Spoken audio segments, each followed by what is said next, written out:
everyone.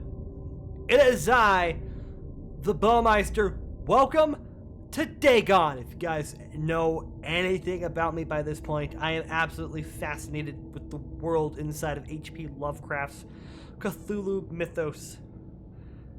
And essentially everything... Why? And essentially everything else in between in the world.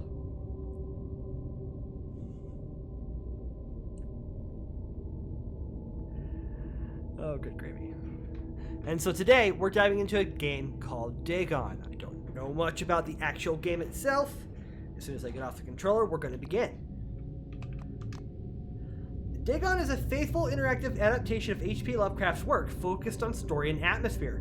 You will not find difficult choices, action sequences, or inventory management here, and movement is limited to progressing through locations along with the plot. I am writing this under an appreciable mental strain, since by tonight I shall be no more.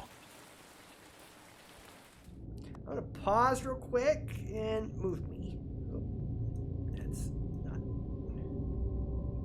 that's not me either. That's me. Shoop. Okay. Let's go. During the game, you will encounter interactive elements. Some of them will allow you to continue your journey. Others reveal interesting facts about the original short story, its historical background, and the author. Some of the trivia is hidden. In order to find these secrets, focus your eyes and look for the Elder Sign. Penniless, and at the end of my supply of the drug which alone makes life endurable, I can bear the torture no longer, and shall cast myself from this garret window into the squalid street below. Do not think from my slavery to morphine that I am a weakling or a degenerate. When you have read these hastily scrawled pages, you may guess, though never fully realize, why it is that I must have forgetfulness or death. Alright, let's look around here.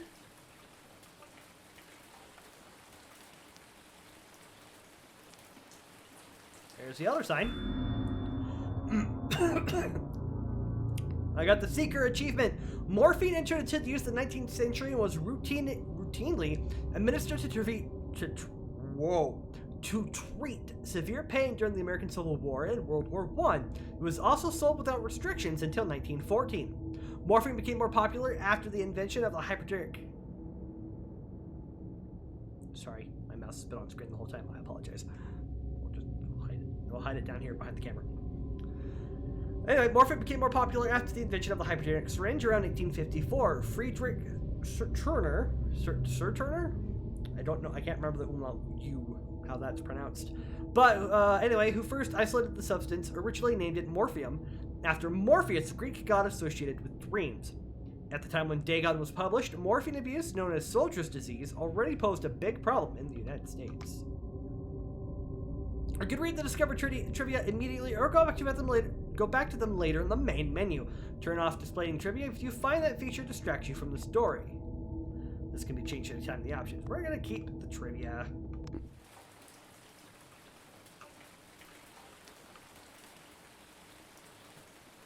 Doesn't appear to be anything else, so let's write our letter. It was in one of the most open and least frequented parts of the broad Pacific that the packet of which I was supercargo fell a victim to the German sea raider.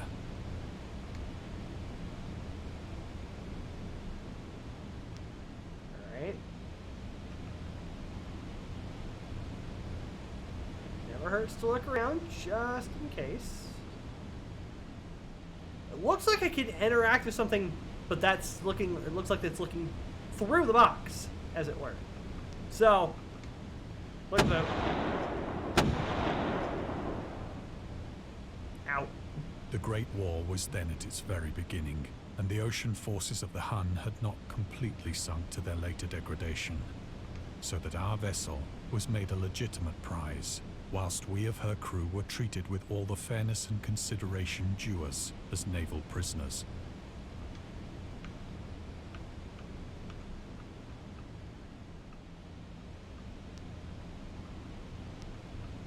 Another sign, or a sigil. The Huns were central Asian nomads who established a dominion in Europe and invaded the Roman Empire in the 5th century AD.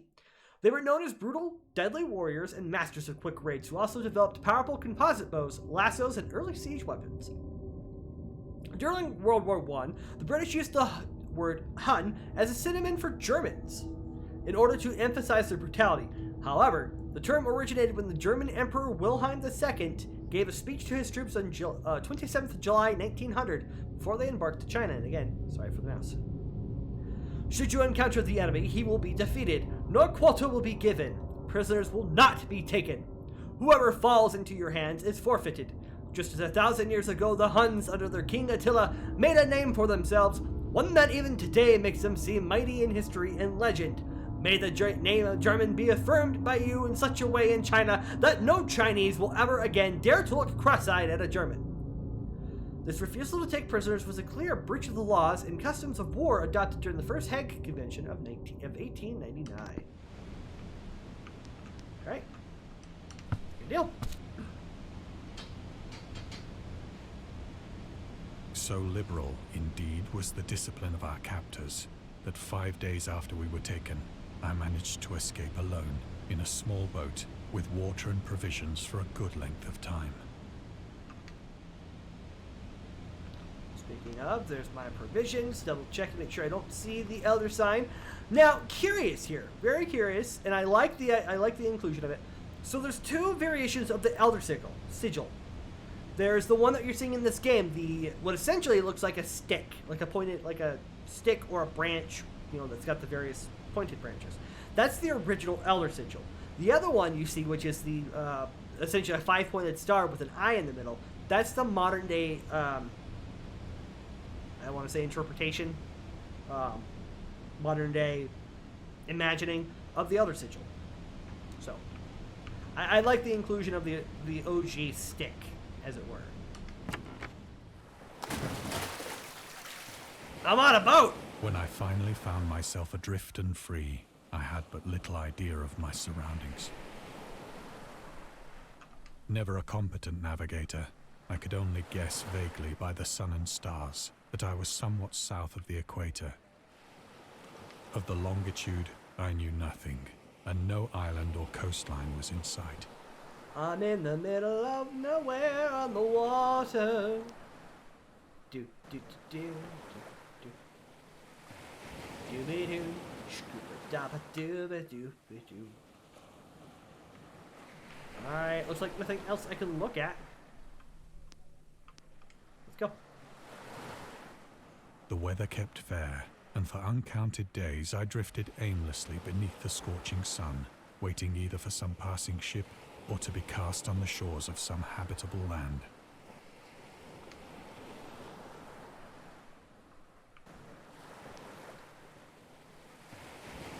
Again, there's my supplies. There's the sun. Nothing else seems to pop out at me at the moment. But neither ship nor land appeared, and I began to despair in my solitude upon the heaving vastness of unbroken blue. The change happened whilst I slept. Oh? Its details I shall never know, for my slumber, though troubled and dream-infested, was continuous.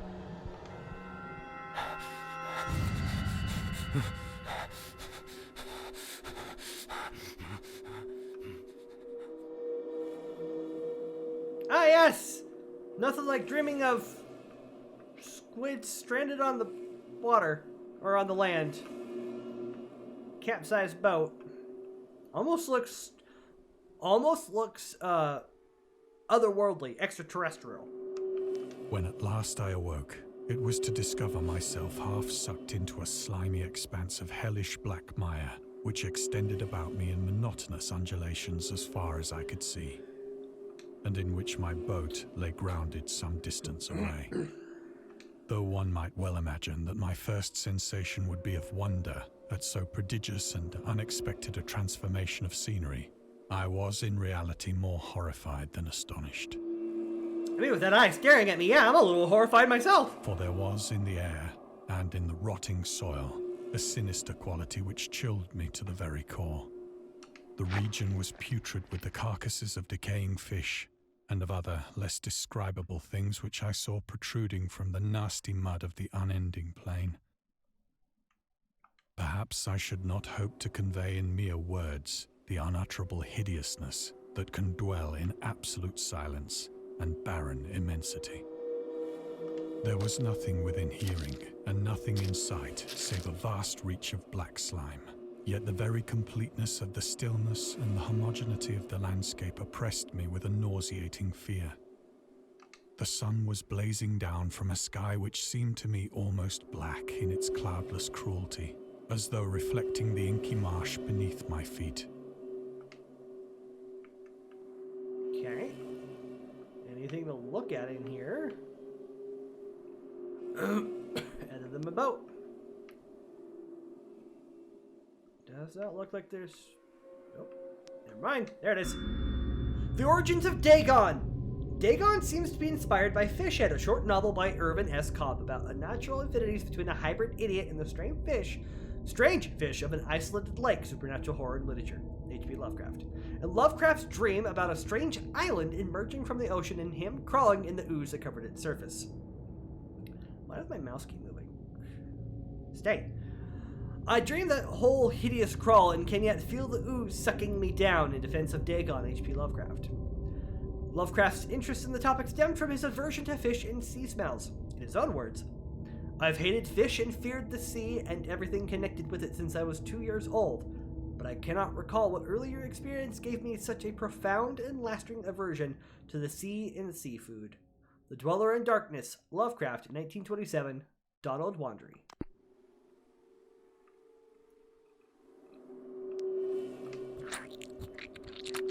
Yeah, squishy. As I crawled into the stranded boat, I realized that only one theory could explain my position. Through some unprecedented volcanic upheaval, a portion of the ocean floor must have been thrown to the surface, exposing regions for which innumerable millions of years had lain hidden under unfathomable watery depths. So great was the extent of the new land which had risen beneath me that I could not detect the faintest noise of the surging ocean, straining my ears as I might. Nor were there any seafowl to prey upon the dead things. I just want to point out that thing that's essentially breathing in the background kind of unnerves me just a little bit. Kind of unnerves me just a slight touch. Okay. For several hours I sat thinking or brooding in the boat, which lay upon its side and afforded a slight shade as the sun moved across the heavens. As the day progressed, the ground lost some of its stickiness and seemed likely to dry sufficiently for traveling purposes in a short time. That night I slept but little, and the next day I made for myself a pack containing food and water, preparatory to an overland journey in search of the vanished sea and possible rescue.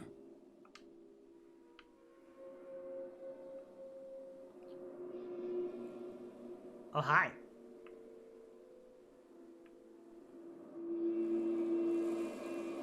Alright, doesn't seem to be anything else of note within my viewpoint. On the third morning, I found the soil dry enough to walk upon with ease. What on earth is that? The odor of the fish was maddening, but I was too much concerned with graver things to mind so slight an evil, and set out boldly for an unknown goal.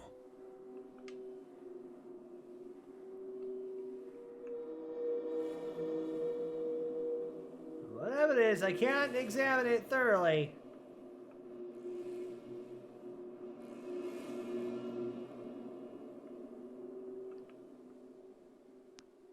Alright, let's head for the horizon.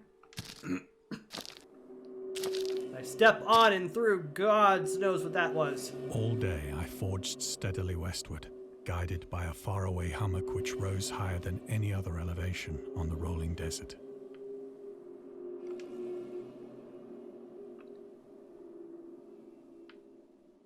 Some strange creatures here. Half buried in the muck.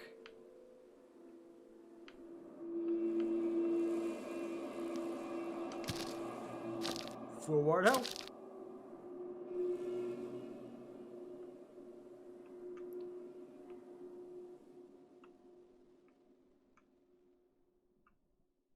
First bit where we didn't have any narration. Interesting.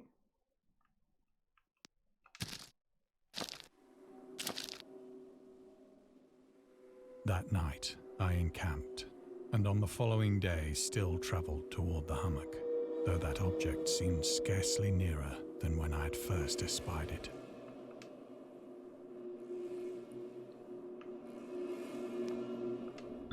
Alright, the horrors of the ocean! I think it's gonna pop my mouse out every time that I look at something of the Elder Sigil variety. The creator of the Cthulhu mythos and fictional underwater city of R'lyeh was convinced that life could not exist at the bottom of the ocean because the water pressure would make it uninhabitable. Today, we know that the darkest depths of the ocean are home to many peculiar organisms. The deepest dwelling fish we have discovered so far, the Mariana snailfish, can live about 8,000 meters, 26,000 feet, below the ocean's surface. In never-ending darkness and at hellishly crushing pressures, hundreds of times stronger than those found at sea level. Upon glancing at the modern photos of deep-sea creatures, such as the anglerfish, the fangtooth, or the viperfish, and their truly Lovecraftian characteristics, it's hard not to find some irony in this.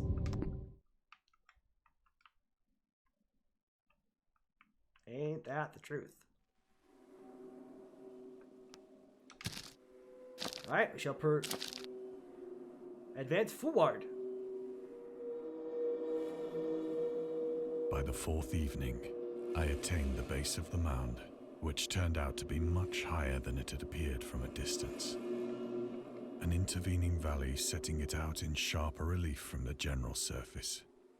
Too weary to ascend, I slept in the shadow of the hill. I know not why my dreams were so wild that night, but ere the waning and fantastically gibbous moon had risen far above the eastern plain, I was awake in a cold perspiration, determined to sleep no more. Such visions as I had experienced were too much for me to endure again, and in the glow of the moon I saw how unwise I had been to travel by day. Without the glare of the parching sun, my journey would have cost me less energy. Indeed, I now felt quite able to perform the ascent which had deterred me at sunset. Picking up my pack, I started for the crest of the eminence. That, of course, is my pack. We shall grab it and go. I have said that the unbroken monotony of the rolling plain was a source of vague horror to me.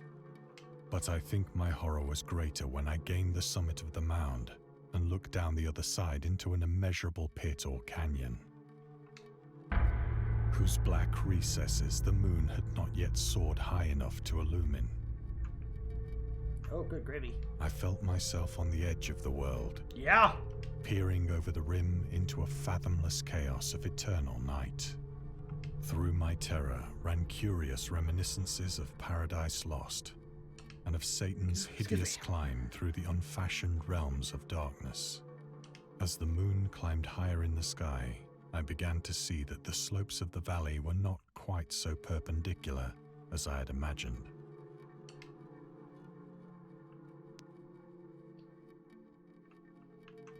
Excellent. Alright, let's continue.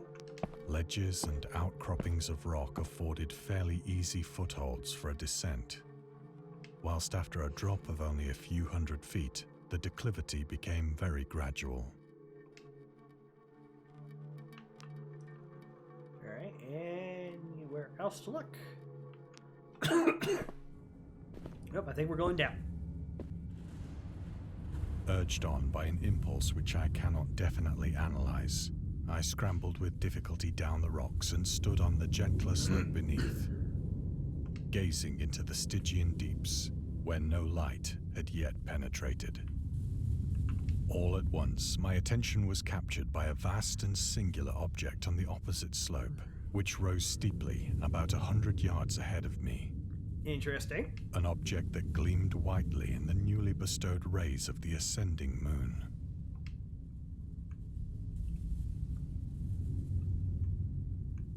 Intriguing.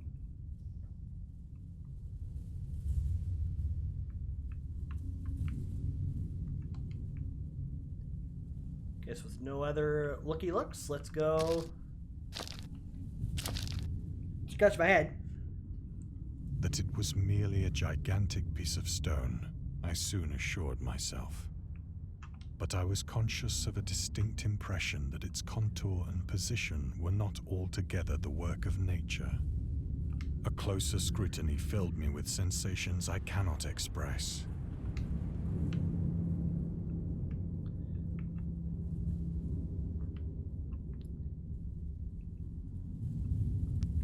I must go explore the giant slab.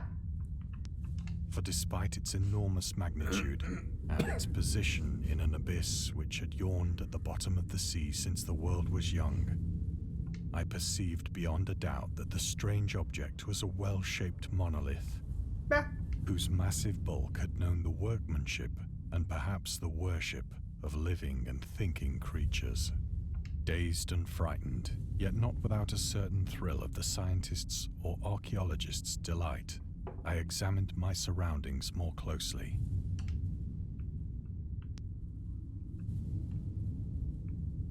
I would love to explore more.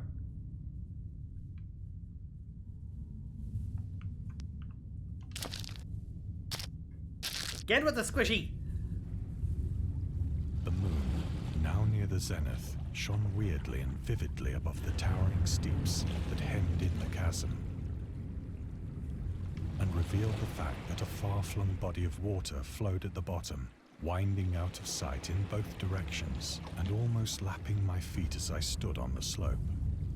Across the chasm, the wavelets washed the base of the cyclopean monolith, on whose surface I could now trace both inscriptions and crude sculptures. Anywhere else I can look at right now? No? Okay, moving forward. The writing was in a system of hieroglyphics unknown to me and unlike anything I'd ever seen in books, consisting for the most part of conventionalized aquatic symbols such as fishes, eels, octopi, crustaceans, mollusks, whales, and the like. Sorry for yawning, guys. I apologize. Several characters obviously represented marine things which are unknown to the modern world, but whose decomposing forms I had observed on the ocean-risen plain. It was the pictorial carving, however, that did most to hold me spellbound.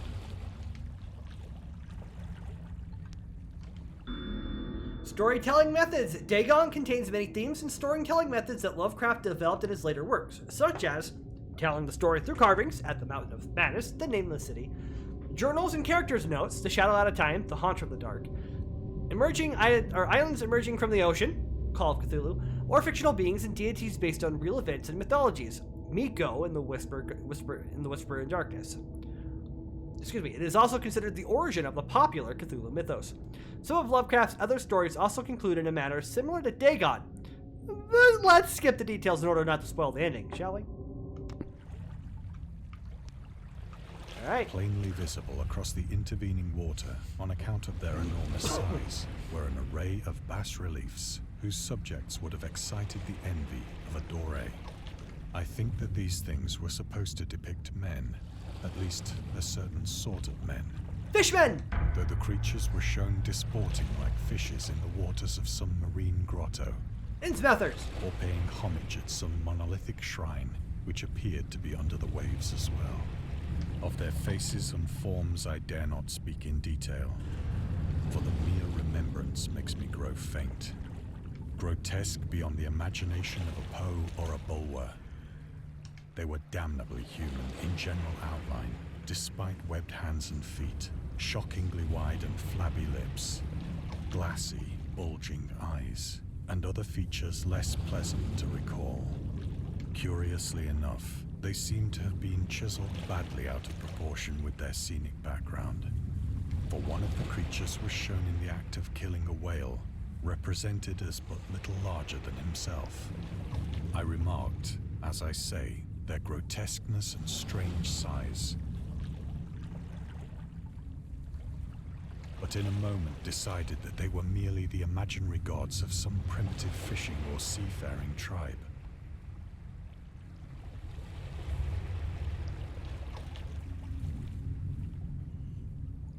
Some tribe whose last descendant had perished eras before the first ancestor of the Piltdown or Neanderthal man was born.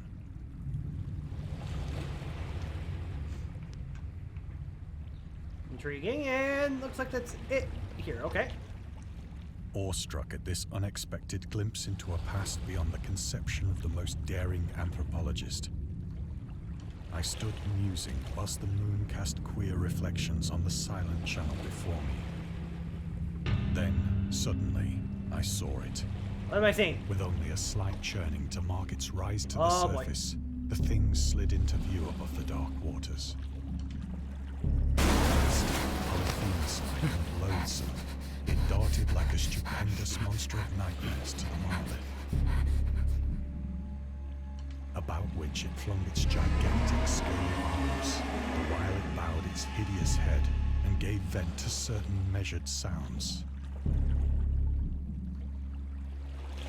When that thing came out of the water, this controller started vibrating like mad.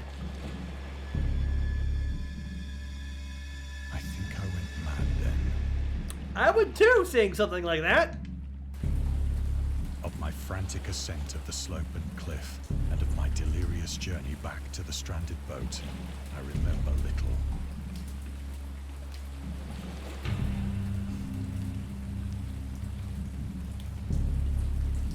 Anything else to explore? Nope.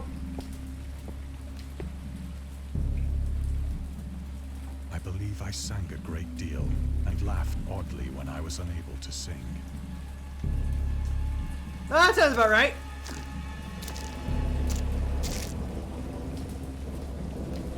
I have indistinct recollections of a great storm sometime after I reached the boat. At any rate, I know that I heard pearls of thunder and other tones which nature utters only in her wildest moods. I say, is there anywhere for me to hide? When I came out of the shadows, I was in a San Francisco hospital, brought thither by the captain of the American ship which had picked up my boat in mid-ocean.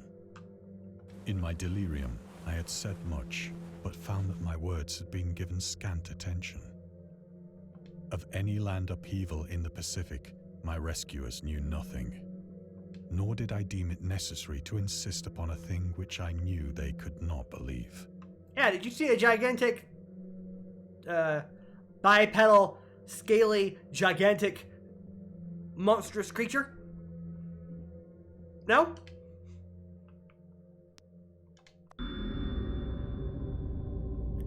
The journalist Lovecraft was a prominent figure in the world of amateur journalism.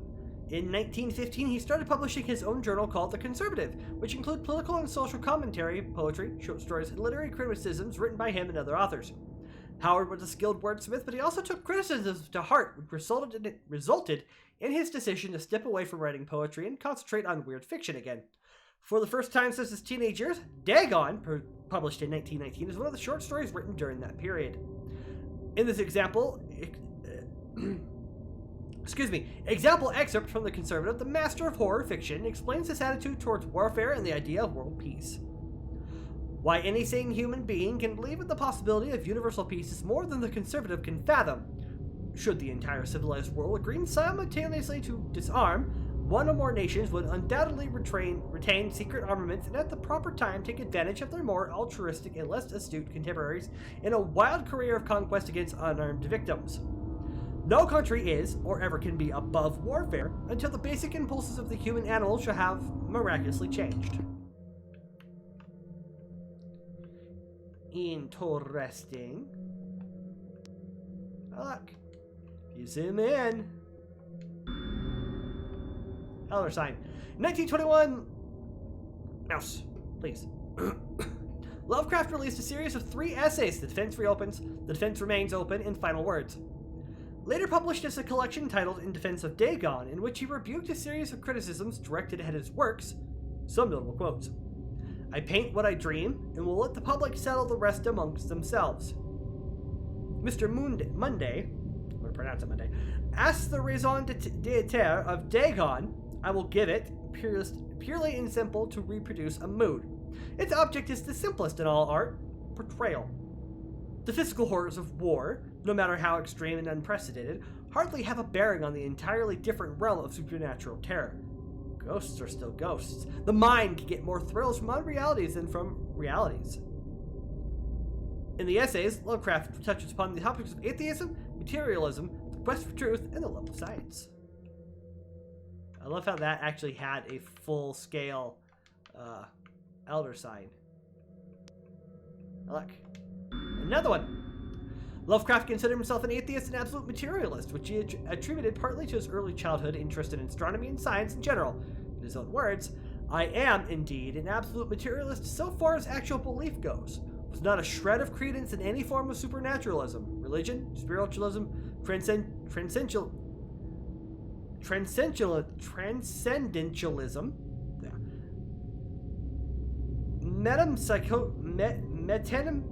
metempsychosis, or immortality. Good creamy. All I say is I think it is damned unlikely that anything like a central cosmic will, a spirit world, or an eternal survivor personality exist.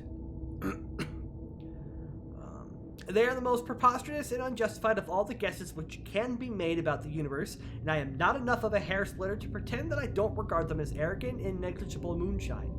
In theory, I am an agnostic, but pending the appearance of radical evidence, I must be classed, practically and provisionally, as an atheist. Sources against religion, the atheist writings of H.P. Lovecraft, and the mythos, the myth and tales of H.P. Lovecraft and Robert E. Howard. The men of the same name.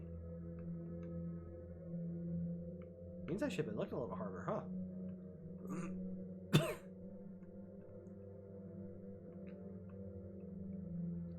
I thought I found another sign in my cracks in the wall there. Alright, I don't see anything else. If you guys do, let me know in the comments below if I've missed any elder signs. Oh, hi, door. Once I sought out a celebrated ethnologist and amused him with peculiar questions regarding the ancient Philistine legend of Dagon, the fish god.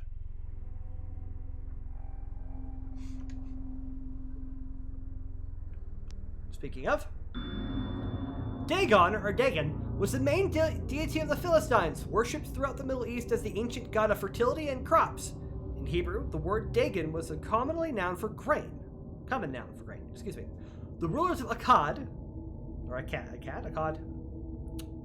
Mesopotamia, chose him as the patron saint of their war conquests. He also appeared as the judge of the dead in an Assyrian poem and an underworld prison warder in one of the Babylonian texts. He is often mistakenly taken for a fish god due to the wrong interpretation of his name, as in Hebrew, the word dag means fish. In H.P. Lovecraft's works, Dagon is an underwater deity ruling over the deep ones, a humanoid race with fish traits that resides in the oceans. He is worshipped by a secret cult called the Esoteric Order of Dagon, otherwise known as Innsmouthers. If you've ever studied anything of Lovecraft's work or read anything about it, you know about the Innsmouthers, humanoid people that have gained the appearance of fish that eventually have taken over the town of Innsmouth.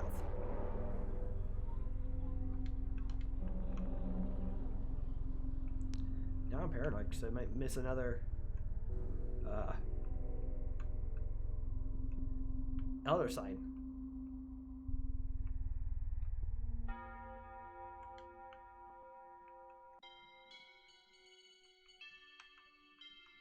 There doesn't appear to be another one on the desk here.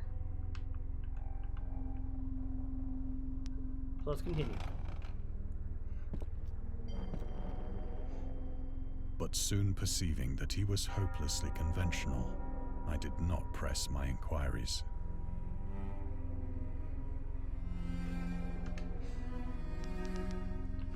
Oh, there's a couple of them. Cosmic Horror Scholar, the Marketer. Lovecraft's attempts to find a job in 1925 were influenced by advice he received from friends, among others. Among others, he started freelancing for a marketing magazine where he would write announcements and commercials. Feel free to judge his copywriting skills for yourself. From an ad for Curtis Woodwork.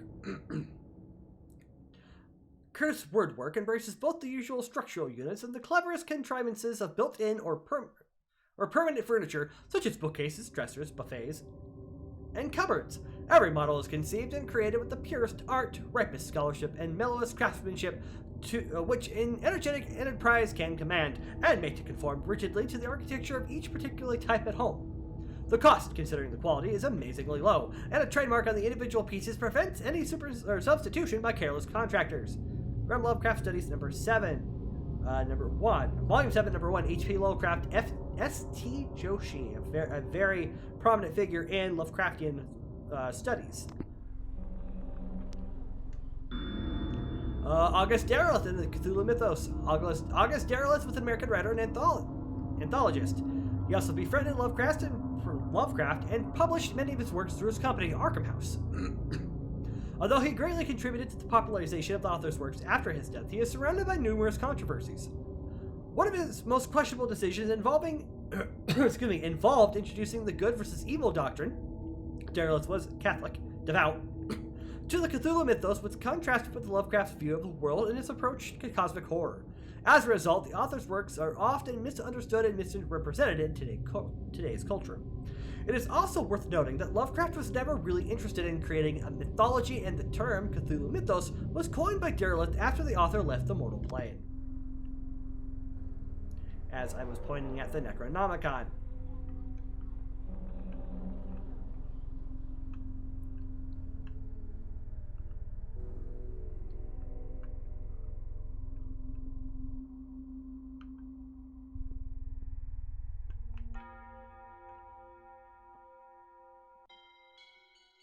Zooming in, looking for any other elder sigils.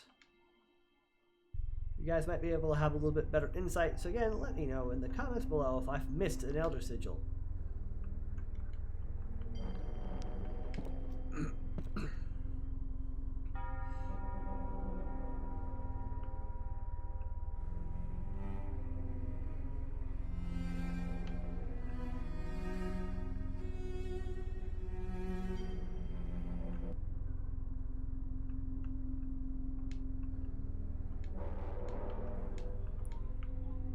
I feel like there should be someone here, right? Ah, clock. The scientist! These days, the word scientist is a widely accepted term, but at the time Dagon was published, it was subject to a wide debate. After the author used it in the story, critics pointed out that the man of science was a more appropriate term to employ. He admitted, in the defense of Dagon, that if Dagon were to be reprinted, he would indeed use the phrase they suggested. Scientist was coined as an analog to artist, to be used when referring to those studying different branches of science. Yet, in the 19th and early 20th century, scientific researchers in Great Britain and the United States were of the opinion that man of science, resembling the term man of letters, was the only proper choice. Among other things, it was gender-specific, indicating that science was an endeavor to be pursued by only one sex. The early 1900s, everyone. The term scientist became more accepted only after World War II, and man of science started fading into obscurity as an old-fashioned synonym.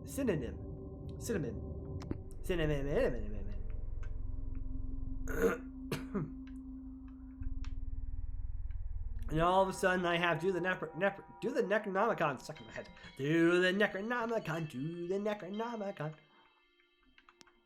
Doors.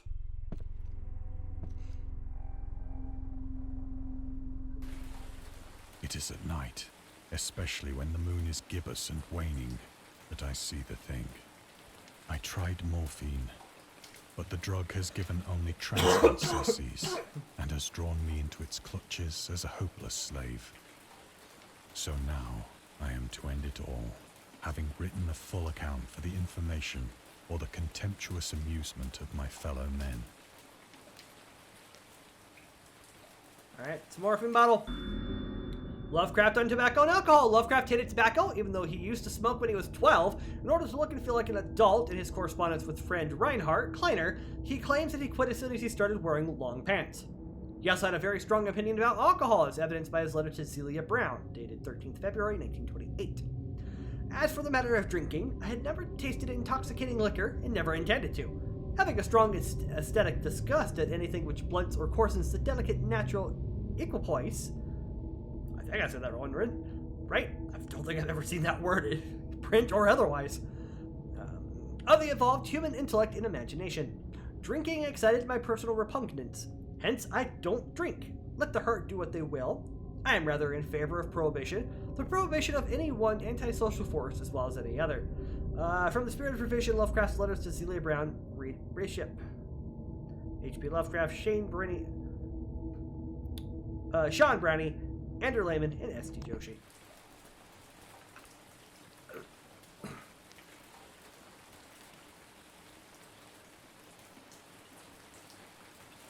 Just looking to find maybe a elder sign in the wallpaper. At another house where people were stirring, he asked questions about the gods and whether they danced often upon Lyrian. But the farmer and his wife would only make the elder sign and tell him the way to Nir and Ulthar. The Dream Quest of Unknown Kadath, H.P. Lovecraft. Elder sign is a protective symbol that can be found in various works of pop culture, usually represented by a 5-pointed star with an eye flame signal in its center, what I was referencing earlier in this video. For example, in games inspired by H.P. Lovecraft's writing, it is supposed to ward away all kinds of cosmic horrors. However, this is a later version of the sign created by the author's friend, writer August Derleth. In our game, we have used the original symbol as designed by Lovecraft in the form of a 6-pointed branch, which he sometimes included in letters to his friends. Yes, so again, the 6-pointed branch, or the very, very pointy stick. And the 5-pointed star with the eye, with the flaming eye, or a flame eye, whatever. Often, I ask myself if it could not all have been a pure phantasm. A mere freak of fever as I lay sun-stricken and raving in the open boat after my escape from the German man of war. This I ask myself, but ever does there come before me a hideously vivid vision in reply. I cannot think of the deep sea without shuddering at the nameless things that may at this very moment be crawling and floundering on its slimy bed, worshipping their ancient stone idols and carving their own detestable likenesses on submarine obelisks of water-soaked granite. I dream of a day when they may rise above the billows to drag down into their reeking talons the remnants of puny, war-exhausted mankind. Of a day when the land shall sink and the dark ocean shall ascend amidst universal pandemonium.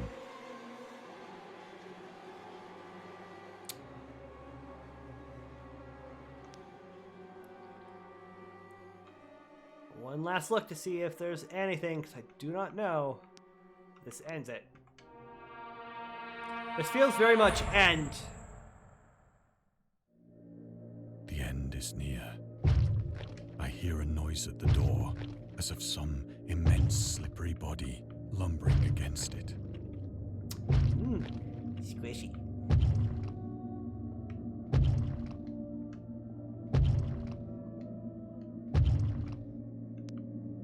Oh look, I have barricaded the door.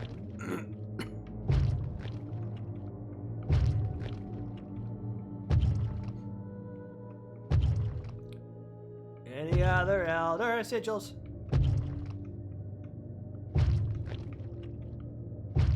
Anything else hiding in here? I'm not seeing one. It shall not find me. Alive, anyway.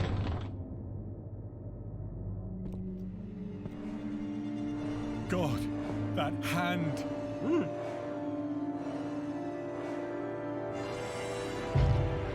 The window! The window! Oh yes! Hello, window, my old friend!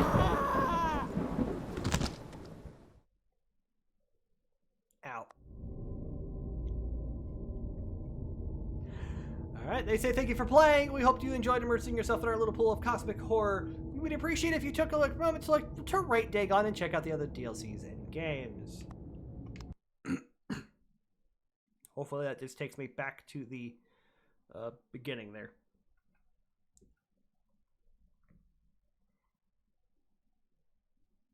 I like the image though.